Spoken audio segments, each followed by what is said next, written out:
Pada kesempatan ini saya kembali akan melanjutkan ulasan dan pembahasan kita dengan judul Jangan Kita Melupakan Tuhan. Baik Bapak Ibu Saudara, kali ini kita sudah masuk bacaannya dari Ulangan pasal 8 ayat 12 sampai 14. Demikian firman Tuhan untuk kita. Dan supaya apabila engkau sudah makan dan kenyang, mendirikan rumah-rumah yang baik serta mendiaminya. Dan apabila lembu sapimu dan kambing dombamu bertambah banyak, dan emas serta perakmu bertambah banyak, dan segala yang ada padamu bertambah banyak, jangan engkau tinggi hati sehingga engkau melupakan Tuhan Allahmu yang membawa engkau keluar dari tanah Mesir, dari rumah perbudakan. Sejauh itu pembacaan firman Tuhan. Yang berbahagia tentu setiap kita yang benar-benar serius mendengar firman Tuhan dan yang setia memelihara atau melakukan dalam hidup kita hari lepas hari. Bapak Ibu Saudara dikasihi Tuhan, seperti yang sudah saya sampaikan tadi, kita telah masuk kepada bagian yang kedua. Jangan kita melupakan Tuhan. Pertama-tama saya akan ulang sedikit untuk mengingatkan, merefresh kita kembali. Kitab Ulangan ini berbicara tentang kisah perjalanan bangsa Israel yang diceritakan kembali. Dan ketika diulang diceritakan kembali, itu dengan satu maksud dan penegasan supaya bangsa Israel di kala itu tidak lupa akan setiap perbuatan Tuhan di sepanjang perjalanan kehidupan mereka. Saudara dikasihi Tuhan, hal kedua yang perlu kita mengerti dan pahami, bangsa Israel dalam konteks bacaan kita ini, mereka sedang berada di padang gurun, tetapi sudah masuk kepada masa akhir pengembaraan mereka. Artinya sudah hampir 40 tahun. Kita tahu bersama bangsa ini berputar-putar di padang gurun selama 40 tahun.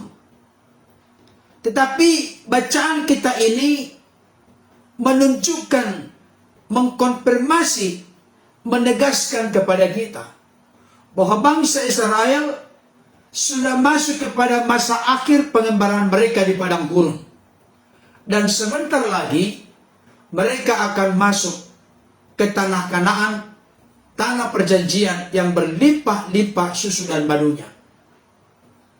Ibu bapak terkasih dalam Tuhan, tetapi sebelum bangsa ini masuk ke tanah Kanaan, tanah perjanjian yang berlimpah-limpah susu dan madunya, Tuhan mengingatkan bangsa ini melalui hambanya Musa supaya mereka jangan sampai pernah melupakan Tuhan.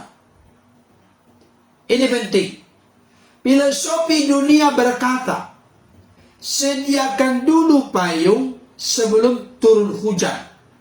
Dalam konteks ini, secara implisit, sekalipun tidak ada kalimat persis demikian, tapi ayat-ayat yang sudah kita baca ini memberikan konfirmasi penegasan.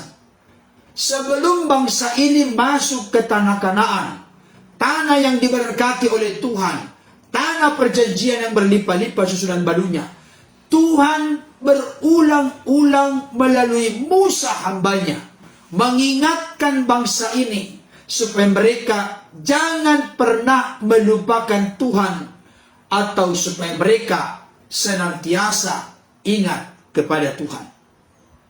Bapak Ibu Saudara, kemarin kita telah belajar bagian yang pertama. Kita ini mengingat Tuhan atau kita ini tidak melupakan Tuhan, bukan sedangkal kita mengucapkan kata-kata rohani, termasuk mengutip-ngutip kata itu dari Alkitab. Itu bagus Bapak Ibu Saudara.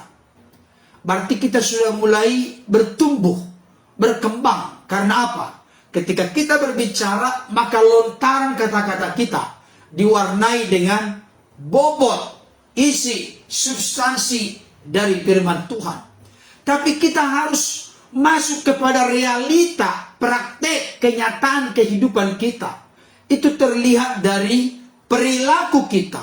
Apa yang kita perbuat, apa yang kita lakukan, apa yang kita kerjakan. Nah, kemarin saya sudah sampaikan bagaimana cara yang paling efektif, efisien, optimal, maksimal. Kita tidak melupakan Tuhan. Jangan melupakan Tuhan dalam setiap seluk-beluk kehidupan kita.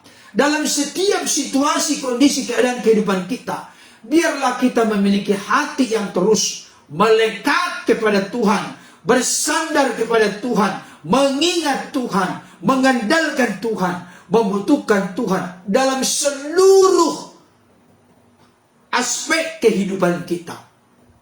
Kemarin saya sudah sampaikan bagaimana cara kita supaya tidak melupakan Tuhan. Maka jawabannya adalah berpeganglah kepada firman Tuhan. Kata berpegang di sini dalam pengertian Bapak Ibu Saudara, tidak ada yang memaksa, tidak ada yang mengintimidasi, tidak ada yang menekan kita. Kita berpegang kepada firman Tuhan, kita rindu firman Tuhan, kita suka firman Tuhan, kita lapar dan haus akan kebenaran. Bukan karena dipaksa oleh seseorang, tapi karena kesadaran kita, karena kita tahu firman Tuhan itu sangat kita butuhkan dalam segenap perjalanan kehidupan kita. Saudara dikasihi Tuhan, kenapa kita harus berpegang kepada firman Tuhan? Karena firman Tuhan itu adalah perintah bagi kita, petunjuk, kompas, pelita bagi kita. Seseorang yang tidak berpegang kepada firman Tuhan, itu persis kehidupannya sama seperti seseorang yang sedang berjalan dalam kegelapan. Bapak Ibu Saudara pernah berjalan dalam kegelapan? Tidak tahu kita apa yang akan terjadi di depan kita. Tidak kita lihat apa yang menjadi penghalang, perintah, penghambat di depan kita. Barangkali ada selokan, barangkali ada batu, barangkali ada pohon, barangkali ada tiang listrik misalnya. Kalau tidak ada terang, maka kita dalam keadaan yang kesulitan, dalam keadaan berbahaya ketika kita memaksakan diri berjalan di dalam kegelapan itu. Tapi ketika kita punya terang, kita punya perintah, kita punya pelita, kita punya petunjuk, kita punya kompas, maka otomatis kompas itu yang akan menuntun kita untuk sampai kepada tujuan yang Tuhan rencanakan bagi kita. Kenapa kita harus berpegang kepada firman? Karena firman itu adalah peraturan, hukum bagi kita. Hidup kita menjadi tertib. Hidup kita akan melakukan apa yang seharusnya kita lakukan, bukan berbuat apa yang kita pandang baik kalau kita berpegang kepada firman Tuhan. Kenapa kita harus berpegang kepada firman Tuhan? Karena dengan berpegang kepada firman Tuhan, itu juga sebagai bukti konkret, sebagai jaminan, garansi bahwa kita ini sungguh mencintai, mengasihi Tuhan yang telah terlebih dahulu mencintai dan mengasihi kita. Nah, sekarang kita masuk kepada bagian yang kedua. Kenapa kita tidak boleh melupakan Tuhan? Kenapa kita harus selalu ingat Tuhan dalam segenap kehidupan kita? Dikatakan dalam ayat ini, Ulangan 8 ayat 14. Jangan engkau tinggi hati sehingga engkau melupakan Tuhan Allahmu. Ini jawabannya Bapak Ibu Saudara. Firman Tuhan secara eksplisit tidak perlu penafsiran yang muluk-muluk. Karena firman ini tidak tersembunyi. Sudah transparan, eksplisit, terang benderang. Bagaimana cara kita mengingat Tuhan? Pertama tadi saya sudah sampaikan, berpegang kepada firman Tuhan. Yang kedua, hidup dalam kerendahan hati. Kenapa saya katakan demikian? Karena di sini dikatakan, jangan engkau tinggi hati sehingga engkau melupakan Tuhan Allahmu. Saudara dikasih Tuhan, tolong kita soroti dan perhatikan, serta kaitkan, aplikasikan, terapkan dalam hidup kita masing-masing. Apakah kita ini menjadi orang yang melupakan Tuhan atau orang yang ingat kepada Tuhan? Itu jelas terlihat dari bagaimana kualitas hati kita di hadapan Tuhan. Saudara dikasih Tuhan, kalau kita berkata dengan lantang, oh aku ini selalu ingat Tuhan Pak Pendeta, aku ini tidak pernah melupakan Tuhan. Tapi ketika kita ternyata berada dalam suatu kondisi keadaan hati yang sombong, hati yang angkuh, hati yang tinggi, hati yang congkak, maka itu sebenarnya telah menunjukkan dan mengambil sebuah konklusi kesimpulan, kita sedang melupakan Tuhan. Saudara dikasih Tuhan, kita tahu bersama secara teologis, Lucifer yang tadinya adalah pemimpin praise and worship di sorga, dia ingin menyamai yang maha tinggi, dia ingin menyombongkan diri, dia ingin meninggikan diri, maka dia direndahkan, dijatuhkan, dibuang ke bumi bersama dengan sepertiga malaikat.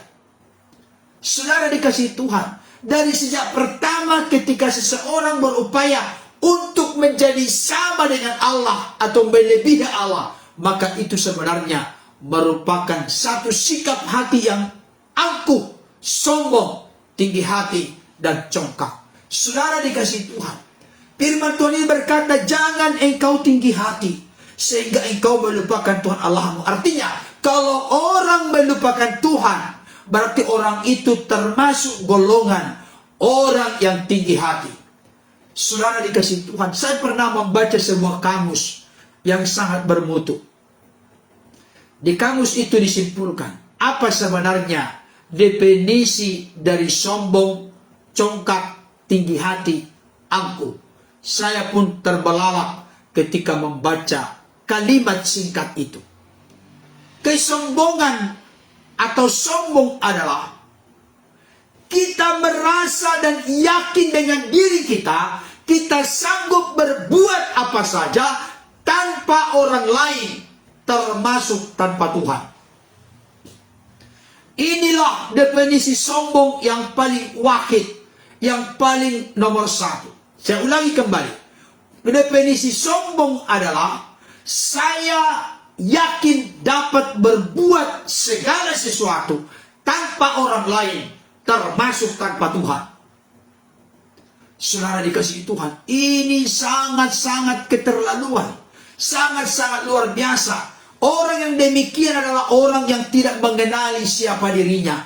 Dengarkan baik, Allah kita adalah penjunan kita, Allah kita adalah pencipta kita. Berarti dengan kata lain, Allah kita adalah Allah yang ajaib, Allah yang besar, Allah yang luar biasa, Allah yang baginya tidak ada perkara yang mustahil. Dia sanggup menciptakan dari yang tidak ada menjadi ada, apalagi mengubah dari yang ada menjadi ada yang lain. Itu perkara kecil, perkara mudah, perkara sederhana di hadapan Tuhan.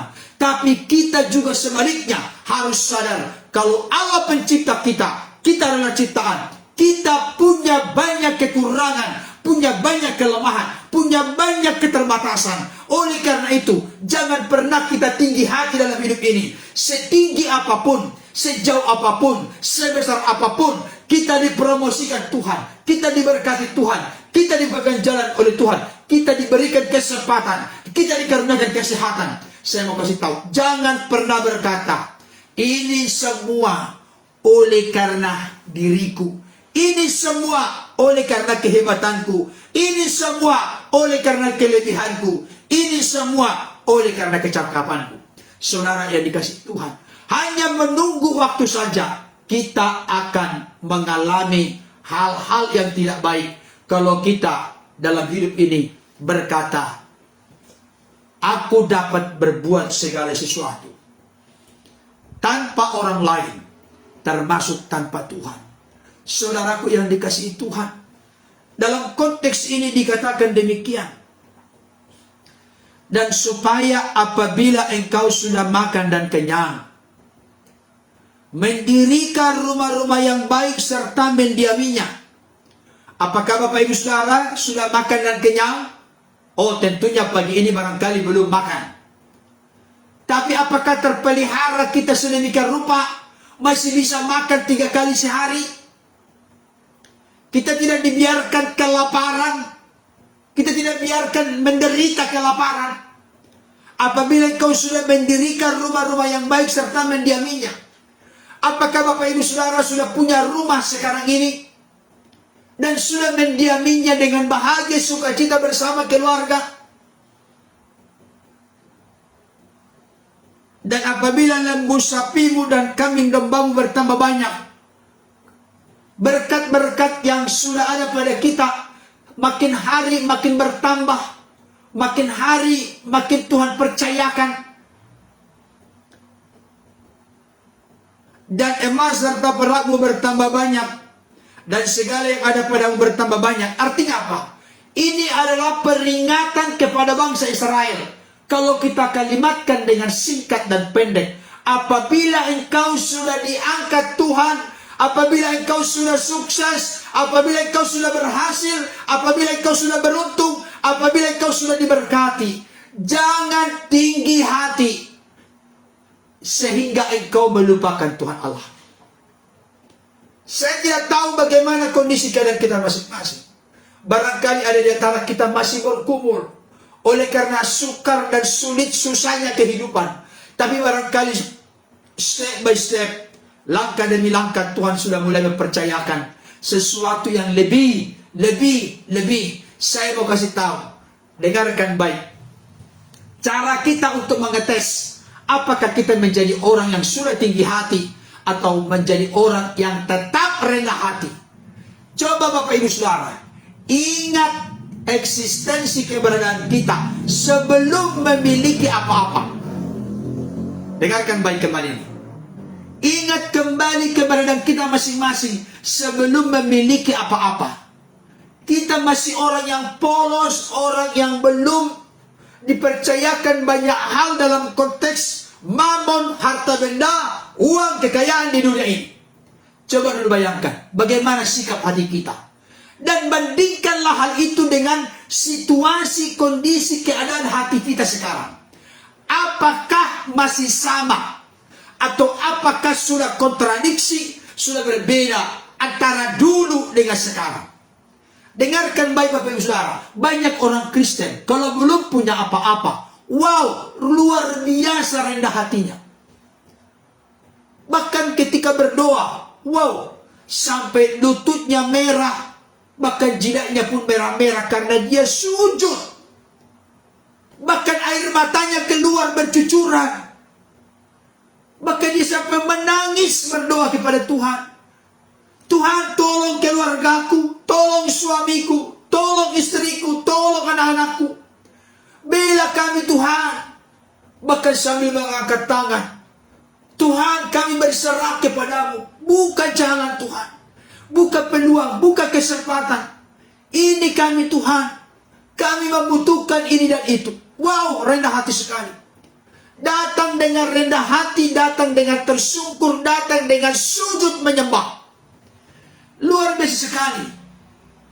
Ketika belum punya apa-apa, tapi bagaimana kalau sudah punya sesuatu? Apakah kita menjadi sombong, tinggi hati, angkuh dan congkak. Saudara dikasih Tuhan, saya mau kasih tahu, dengarkan baik. Resep yang saya sampaikan kepada kita.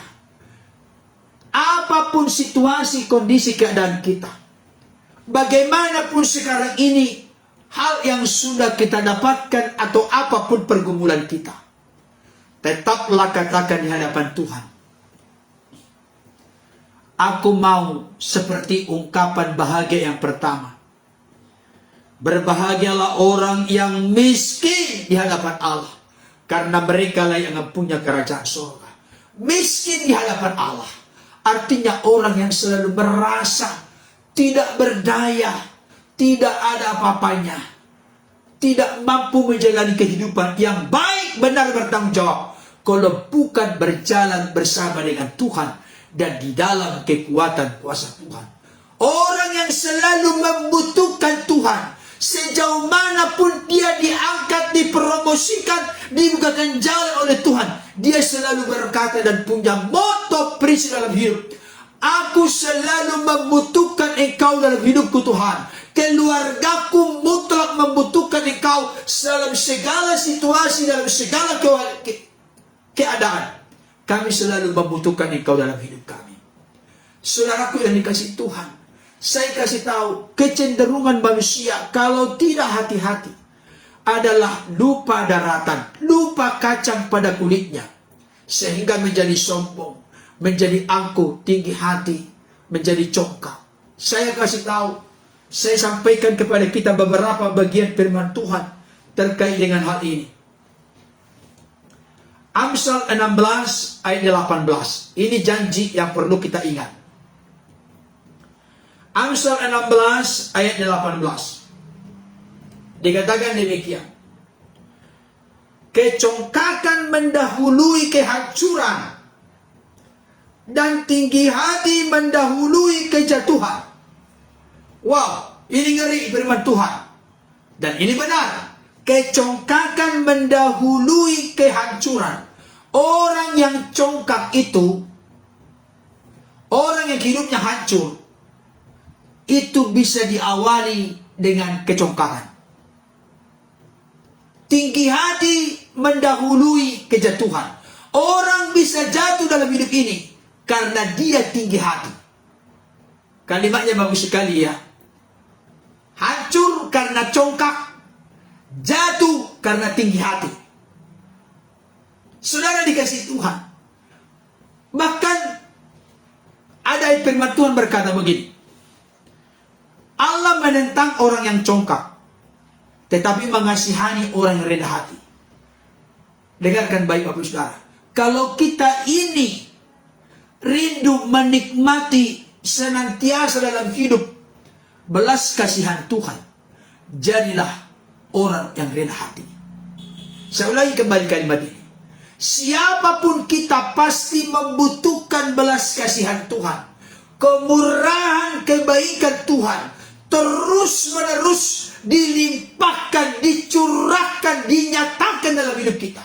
Maka saya mau kasih tahu, tetaplah miliki sikap roh kerendahan hati. Inilah sebabnya Yesus pernah berkata, barang siapa yang meninggikan diri, ia akan direndahkan. Tapi barang siapa yang merendahkan diri, ia akan ditinggikan. Mari kita menjadi orang-orang yang belajar untuk rendah hati. Jangan sampai kita memakai apa yang Tuhan percayakan kepada kita sebagai takaran untuk menghina, melecehkan, memandang rendah orang lain. Jangan Bapak Ibu Saudara. Ketika kita sudah mulai dipromosikan oleh Tuhan, diangkat oleh Tuhan, ditinggikan oleh Tuhan, biarlah apa yang Tuhan percayakan membuat kita semakin efektif, efisien, optimal, maksimal, menjadi berkat bagi orang lain dan kemuliaan bagi Tuhan. Amin Bapak Ibu Saudara.